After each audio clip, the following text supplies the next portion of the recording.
देश भर में पुरानी पेंशन योजना को लेकर छिड़ी बहस के बीच कंट्रोलर ऑडिटर जनरल यानी कैग गिरीश चंद्र मुर्मू ने गुरुवार को पुरानी पेंशन योजना की वजह से राज्यों के खजाने पर पड़ने वाले असर पर बनी एक रिपोर्ट की चर्चा की और साथ में ये भी बताया कि रिजर्व बैंक और 15वें वेतन आयोग ने राज्यों के बजट पर पुरानी पेंशन योजना के रिस्क का संज्ञान लिया है।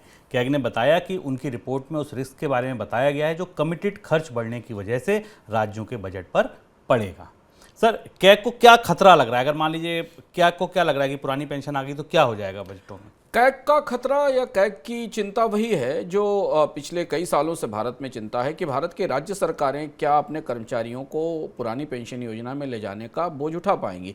आंकड़े इस बात को, कैग की चिंता को आधार देते हैं और अगर आप इससे पहले वित्त आयोग की रिपोर्ट भी देखें तो वो भी इस चिंता को आधार देते हैं कि भारत में अगर सारे राज्यों को मान लें तो उनका जो ओन टैक्स रेवेन्यू है, जो वो टैक्स जो उगाते हैं कर्ज को निकालने के बाद अलग जो टैक्स है, उनके पेंशन भुगतान उसके अनुपात में करीब 25 से 26% हैं। मतलब 14,98,000 के टोटल रेवेन्यू है और 3,86,000 के आसपास उनका समग्र पेंशन बिल है जो राज्य सरकारें पे करती हैं। पर कुछ राज्यों में ये 50% से ज़्यादा है। जैसे बिहार में कि जो जो पेंशन बिल है वो उसके टैक्स रेवेन्यू का 58% है और अलग अलग राज्यों में कहीं 19% है, कहीं 31% है।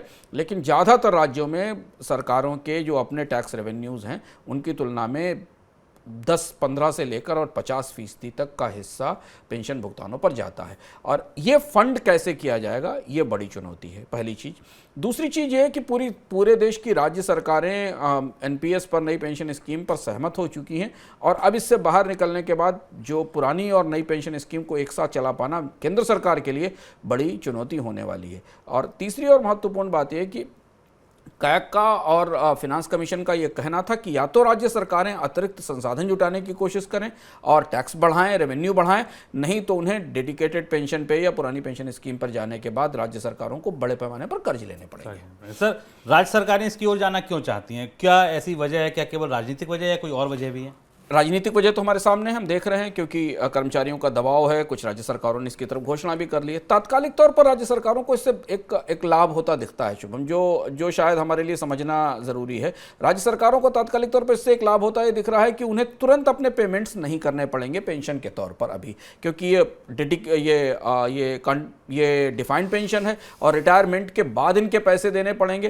राज्य सरकारें जैसे पहले व्यवस्था में चलती थी कि जब आदमी रिटायर होता था तब उसके पेंशन के फंड के पैसे दिए जाते थे, ये एक प्रक्रिया उस समय उस हिसाब से चलती थी। तो शायद राज्य सरकारें ये मान रही हैं कि राजनीतिक दबाव का सामना इस तरह से किया जा सकता है कि फिलहाल पेंशन के भुगतान रुक जाएंगे, जब जो रिटायर होता जाएगा उसके लिए बजट में उस साल के हिसाब से प्रोविजन किया जाएगा और पैसे जुटाकर पुरानी पेंशन स्कीम लागू की जाएगी। लेकिन चूंकि रिटायर होने वाले कर्मचारियों की संख्या आने वाले समय में बढ़ती चली जानी है, इसलिए राज्य सरकारों पर इसका बोझ ज़्यादा बड़ा होगा। और ये बात हमने जो पिछले सवाल के जवाब में बताई कि पेंशन भुगतान जो पिछले कर्मचारियों के हैं वो वैसे ही दिखाई दे रहे हैं जो पुरानी पेंशन स्कीम में मौजूद थे, तो दिखाई दे रहे हैं। दूसरा, इसके अलावा राज्य सरकारों का कंट्रीब्यूशन भी एनपीएस में है, वो भी इस भुगतानों में दिखता है।